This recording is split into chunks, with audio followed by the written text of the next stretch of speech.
शहबाज करना चाहते हैं बातचीत, फिर क्यों तल्ख है मुनीर के तेवर। क्या मुनीर बनेगा पाकिस्तान का नया परवेज मुशर्रफ। भारत से पिटने के बाद पाकिस्तान बार बार बातचीत की गुहार लगा रहा है। पाकिस्तान के पीएम शहबाज शरीफ बार बार कई मंचों से कहते नजर आ रहे हैं कि भारत से बातचीत करना चाहते हैं।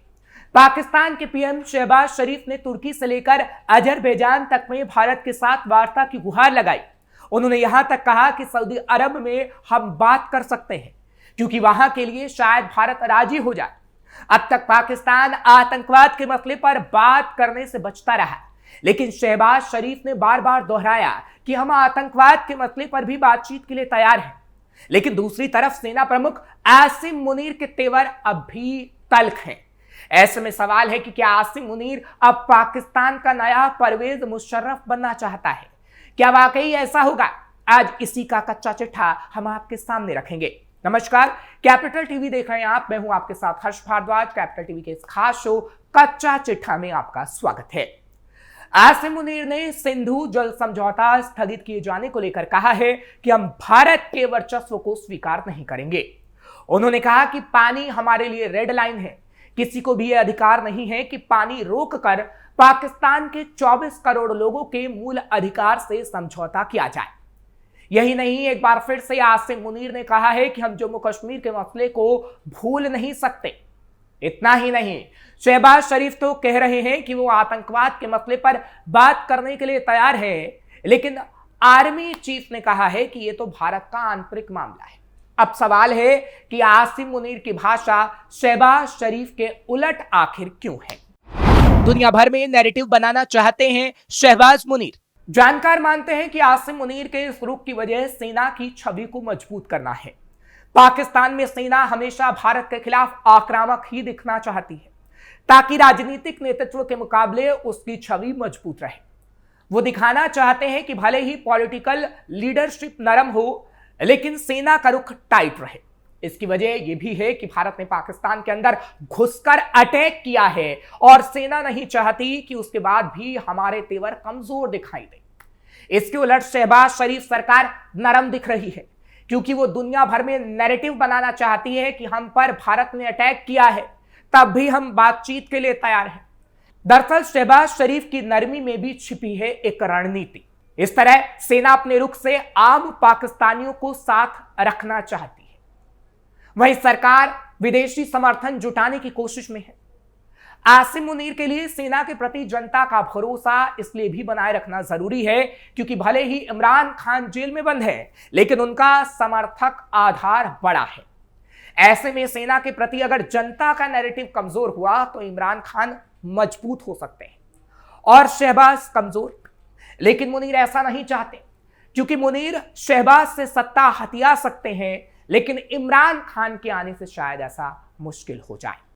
क्या परवेज मुशर्रफ बनने से डर रहे मुनीर? आपको याद होगा कि अभी हाल ही में पाकिस्तान के सेना प्रमुख आसिम मुनीर को फील्ड मार्शल का पद मिला है। वो पाकिस्तान के 78 सालों के इतिहास में ऐसे दूसरे सेना प्रमुख हैं जिन्हें यह तमगा मिला है।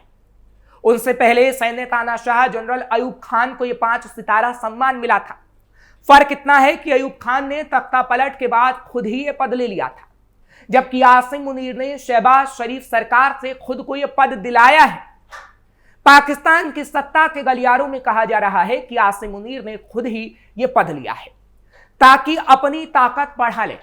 ऐसा इसलिए भी हुआ ताकि भविष्य में ऑपरेशन सिंदूर के दौरान पाकिस्तान की हार को लेकर उनके खिलाफ कोर्ट मार्शल ना हो सके।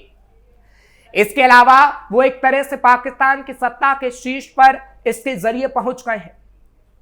फिर सवाल है कि जब वो इतने पावरफुल हैं कि खुद ही अपने फील्ड मार्शल का पद ले सकते हैं और शहबाज शरीफ की सरकार को भी रिमोट कंट्रोल कर रहे हैं, तो फिर सत्ता की बागडोर क्यों नहीं संभाल लेते? यूं भी पाकिस्तान में सैन्य तानाशाहों का एक लंबा इतिहास रहा है। आसिम मुनीर की जिन जिया उल हक की तानाशाही के दौरान भर्ती हुई थी, तब से अब तक कई तानाशाह पाकिस्तान की सत्ता पर काबिज रहे हैं। यही नहीं, जब कथित चुनी हुई सरकारें भी पाकिस्तान में यदा कदा आई तो भी सेना ही उन्हें संचालित करती रही। ऐसे में आसिम मुनीर क्यों खुद सत्ता की बागडोर सीधे अपने हाथ में लेने से हिचक रहे हैं, उसकी भी एक बड़ी वजह है। परवेज मुशर्रफ की तरह खुद के खिलाफ बगावत नहीं चाहते मुनीर। जानकार मानते हैं कि इसकी वजह जनरल परवेज मुशर्रफ के खिलाफ हुई बगावत है। जनरल परवेज मुशर्रफ ने शहबाज शरीफ के ही बड़े भाई नवाज शरीफ को सत्ता से बेदखल करके कमान संभाल ली थी। उनका शासनकाल करीब 8 साल चला, लेकिन मार्च 2007 में उन्हें तीखे विरोध का सामना करना पड़ा। इसकी वजह थी कि उन्होंने तत्कालीन चीफ जस्टिस इफ्तिखार मोहम्मद चौधरी को निलंबित कर दिया था। उनके इस फैसले के खिलाफ पंजाब से सिंध और खैबर तक खूब विरोध हुआ था। बड़े पैमाने पर वकीलों ने आंदोलन किए थे और इसे अदलिया बचाओ मूवमेंट कहा गया था। जनरल परवेज मुशर्रफ की सैन्य तानाशाही इसके बाद भी 2008 तक चली, लेकिन माना जाता है कि उनके खिलाफ विरोध की नींव इस आंदोलन ने ही रखी थी। उनके बाद से अब तक पाकिस्तान में टूटी फूटी नाम मात्र की लोकतांत्रिक सरकारें ही चल रही हैं, जो सेना के मुखौटों की तरह काम करती है। लेकिन तब से अब तक राहिल शरीफ, कमर जावेद बाजवा जैसे सेना प्रमुखों ने भी तख्ता पलट के बारे में नहीं सोचा। यही वजह है कि आसिम मुनीर भी सीधे सत्ता हाथ में लेने से बच रहे हैं। इसके अलावा दुनिया भर में लोकतंत्र के मामले में पाकिस्तान की छवि खराब है। फाइनेंशियल एक्शन टास्क फोर्स की लिस्ट में भी पाकिस्तान नीचे है। ऐसे में लोकतंत्र बहाली के नाम पर जो फायदा मिल रहा है, उसे आसिम मुनीर खोना नहीं चाहते। परवेज मुशर्रफ से मुनीर को लेना चाहिए सबक। परवेज मुशर्रफ ने ही पाकिस्तानी फौज को घुसपैठ करने का आदेश दिया था, जिसके कारण भारत और पाकिस्तान के बीच करगिल युद्ध हुआ था।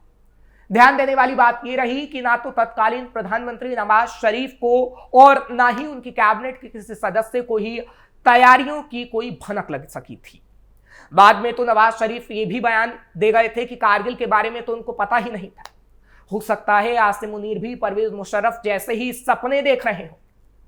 अभी अगर तख्ता पलट का इरादा न सही, संभव है कारगिल जैसे जंग में खुद को आजमाने की ख्वाहिश जरूर रखते हो, लेकिन आगे कदम बढ़ाने से पहले इतिहास को एक बार देख लेना चाहिए, और शायद इसलिए मुनीर परवेज जैसा खुद का हाल नहीं चाहते। अगर परवेज मुशर्रफ ने 1965 और 1971 का बदला लेने के लिए 1999 में कारगिल जंग की तैयारी की थी, तो संभव है आसिम मुनीर उनसे 4 कदम आगे बढ़कर कुछ करने की सोच रहा हो। कारगिल के बाद 2001 का संसद हमला भी परवेज मुशर्रफ के ही पाकिस्तान के आर्मी चीफ रहते हुआ था। आसिम मुनीर की तुलना अगर परवेज मुशर्रफ या पाकिस्तान के पूर्व सेना प्रमुखों कमर जावेद बाजवा, राहिल शरीफ और अशफाक परवेज कयानी से करें, तो मुकाबले में वो 19 ही नजर आते हैं। आसिम मुनीर के खिलाफ परवेज मुशर्रफ ने खुद माना है कि पाकिस्तानी सेना में रहने के दौरान वो बात बात पर लड़ जाने वाले गैर जिम्मेदाराना, अनुशासनहीन और लापरवाह फौजी हुआ करता था। और इस लिहाज से देखें तो आसिम मुनीर के आर्मी चीफ होते हुए सेना के भीतर भी असंतोष है और आवाम काफी गुस्से में है। इमरान खान की गिरफ्तारी के बाद जिस तरह से उनके समर्थकों ने सेना मुख्यालय पर धावा बोल दिया था, और हाल फिलहाल पाकिस्तान के लोग जिस तरह रील बनाकर पाकिस्तानी हुक्मरानों का मजाक उड़ा रहे हैं, निशाने पर तो आसिम मुनीर ही है। पाकिस्तान के लिए कारगिल जंग कर डालने वाले परवेज मुशर्रफ को वहीं की विशेष अदालत ने देशद्रोह का दोषी मान लिया था। सजाए मौत का फरमान भी जारी कर दिया था। 2013 के आम चुनाव के लिए जब परवेज मुशर्रफ पाकिस्तान लौटे थे, तो चुनाव लड़ने के लिए अयोग्य घोषित कर दिया गया, और 2017 में परवेज मुशर्रफ को भगोड़ा घोषित कर दिया गया। परवेज मुशर्रफ दुहाई देते रहे, मैंने तो मुल्क की बहुत सेवा की, जंग लड़ी और 10 साल तक देश की सेवा की, लेकिन कोई फायदा नहीं हुआ। जिंदगी के आखिर पड़ाव पर पहुंचते पहुंचते ऐसे हालात बन गए कि परवेज मुशर्रफ को अपना मुल्क छोड़कर लंदन में शरण लेनी पड़ी। 89 साल की उम्र में परवेज मुशर्रफ ने लंबी बीमारी के बाद दुबई के एक अस्पताल में आखिरी सांस ली। वो एमिलॉइडोसिस बीमारी के शिकार हो गए थे, जिसमें इंसान के शरीर के अंग काम करना ही बंद कर देते हैं। जुल्फिकार अली भुट्टो से लेकर जनरल जिया उल हक तक, यहां तक कि बेनजीर भुट्टो की भी हिंसक मौत हुई थी, लेकिन परवेज मुशर्रफ की तरह गुमनामी में तो कतई नहीं। पहलगाम आतंकी हमले के बाद जो कुछ चल रहा है, उसके आर्किटेक्ट तो आसिम मुनीर ही है। अब तो आसिम मुनीर को ही तय करना है कि आगे की जिंदगी वो कैसे गुजारना चाहता है, और आसिम मुनीर को परवेज मुशर्रफ से सबक लेना होगा। फिलहाल कच्चा चिट्ठा में आज के लिए बस इतना ही। कल फिर आपसे मुलाकात होगी। खबर कैसी लगी कमेंट सेक्शन में जरूर बताएं। खबर को लाइक शेयर करें। कैपिटल टीवी को सब्सक्राइब करना ना भूलिएगा।